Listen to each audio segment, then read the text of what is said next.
Igongona riri rikurehete hamwe magana ma arutwo makĩhumbwo thũmbĩ thutha wa kũrekereria ngathĩ itiganĩte cia mathomo thukuru-inĩ wa mathomo ma mwanya wa KISE. Hamwe na arĩa mekũhumbagwo thũmbĩ nĩ maabitha atandatũ kuma rũhonge rwa mbirarũ gũkũ bũrũri-inĩ. They have been rehabilitated, they have been trained, and now they are capable of being deployed elsewhere where they will fit effectively.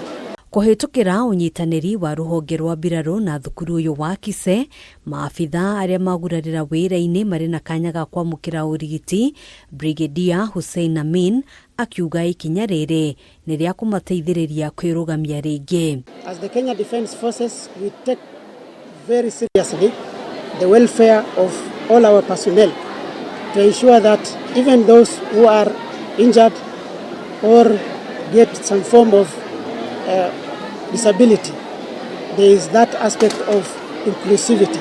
AMIN nĩ agathĩrĩirie ikinya rĩrĩa rĩtacũkĩtio nĩ thukuru wa KISE harĩ kũrehe wĩiganania, akiuga mũgarũ na hau kabere rĩu maabitha arĩa magurarĩra wĩra-inĩ no mathiaga na mbere na ũtungata. There was a time when our forces had to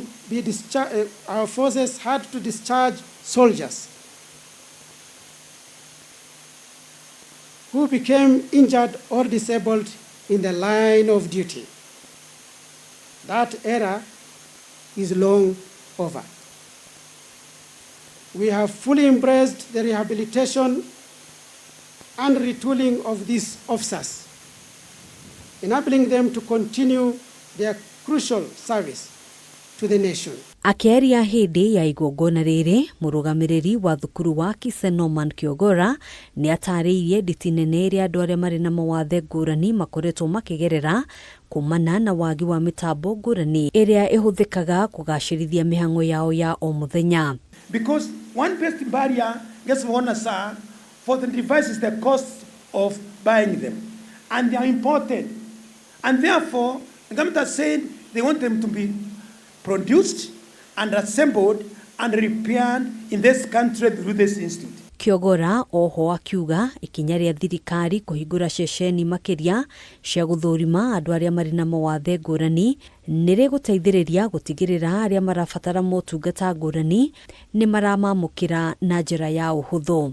Once you assess, you can't be able to know the extent of disability and the intervention required, and therefore there is great effort by the government to ensure this is done. And one of it is by opening 10 regional centers to make it possible for this expert to reach out every learner in the whole country. Handũ-inĩ ha Kameme TV, njĩtagwo Ngina wa Wadĩro.